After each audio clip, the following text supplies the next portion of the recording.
castle crumbled overnight. I brought a knife to a gunfight. They took the crown, but it's alright. Hello, I'm Maddie, and today we're going to discuss a rather common medication prescription I'm sure you're all pretty familiar with. And if you are a female, you're probably on it. That's right, we are going to discuss birth control. But unlike your typical sales pitch of how great hormonal contraceptives are, we are going to focus on the negative side effects of birth control. Now, I will start off by saying that there are many wonderful reasons for being on birth control, with the main one obviously being that it prevents pregnancy without you having to abstain from sex. But it can also be used to cure acne, regulate and lighten your period, alleviate menstrual headaches and pain, ease endometriosis, and even reduce your risk of some cancers, like cervical and ovarian cancer. From these benefits alone, birth control seems to be the biggest medical breakthrough for female health. But if you are like me and have experienced the darker sides of the various birth control options, you may have a quite different opinion on this medical intervention. Now, I know it's normal to experience mild side effects from any medication, especially as your body adjusts to it. But some of the greater side effects that go beyond nausea, mood swings, raging headaches, hormonal acne flare-ups, breakthrough bleeding, weight gain, etc., seem to never subside within some women, resulting in them having to continually shop around for the right form of birth control or stop birth control altogether. And among the more life-altering reported side effects, one in particular seems ever to be often questioned or discredited by the medical field, as even being linked to hormonal contraceptive use. That side effect is the report of psychological changes, specifically depression. But if experiencing depression is among the most common experienced side effects from hormonal contraceptives, why is there so much controversy of the link between the two? Well, for my own interest in this question, I did some extensive research. And well, there wasn't much. And this is the exact answer to why there is such a debate on if hormonal contraceptives are actually linked to psychological changes within female users. It is because there's not much evidence to support if it does. So that is where our talk leads us to today, to answer whether hormonal contraceptives are linked to changes within the mental health of some of its users. And because both physical and psychological well-being is important to the overall health of women. Answering this question will empower women to be more educated and in control of both their reproductive and mental health. To explore this controversial connection, we're going to look at a Danish study as our basis to uncovering the truth behind the connection between hormonal contraceptives and reports of depression. But before we get into the specifics of this study, I want to provide you all with some of the background information that led these researchers to actually explore this topic. You see, research has confirmed that natural hormones found in the female body, like progesterone and estrogen, temporarily alter the neurological makeup of the brain during the different phases of a woman's natural cycle. So, with that information established, it has led many researchers to question how or even whether the synthetic hormones and hormonal contraceptives have the same ability, but on a more consistent basis. And interestingly enough, by looking at other research studies, there is evidence to support that hormonal contraceptives do in fact have the ability to alter certain parts of the brain, specifically on the areas of the brain that control mood and emotion, like the amygdala, insula, and cingulate cortex. And although these studies could not conclude whether the changes that occurred resulted in distinctive mood changes within the subjects on hormonal contraceptives, it provides substantial evidence to hypothesize that hormonal contraceptives do in fact are linked to causing a rise in depressive and other mental health behaviors to occur in women who are on birth control.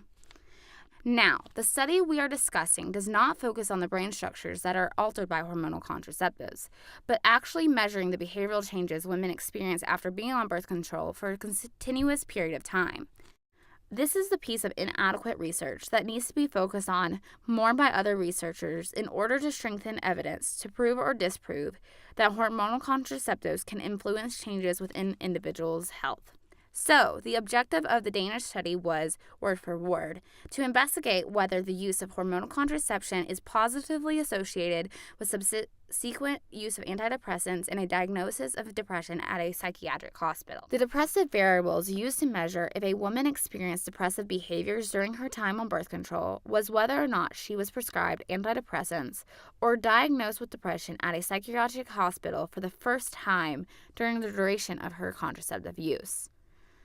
The actual design of the study consisted of observing all adolescent and adult women from the ages of 15 to 34 who lived in Denmark from the years January 31st, 1995 to December 31st, 2013. In order to capture how many users experienced depressive behaviors during their own duration in forms of hormonal contraceptive use. To remove confounding variables that may alter the results, the participants who were observed must have had no prior depressive or mental health issues before their first time being on some form of hormonal contraceptive. After 2 years of analysis from 2015 to 2016, the researchers measured their results by comparing the rate of depression reports from hormonal contraceptive users to that of non-users. And the results showed that all studied birth control forms, like the patch, the combination pill, the implant, and others, showed a significantly positive increase of depression reports in women who were taking hormonal contraceptives. The results also concluded that younger women on hormonal contraceptives had a higher depressive rate than older women on hormonal contraceptives. And even birth control options that only contain progesterone also had an increased rate of depression among its users. The importance of these results helps give both users and doctors a better picture in which or even whether an individual should go on a form of hormonal contraceptive.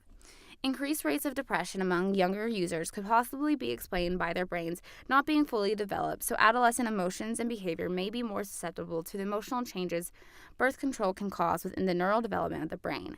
This might help give guidelines to determine at what age it is more appropriate for women to go on birth control. Identifying which specific type of hormones increase the rate at which depression was experienced gives critical information that estrogen-containing birth control options may be best for women who have a history of mental health issues.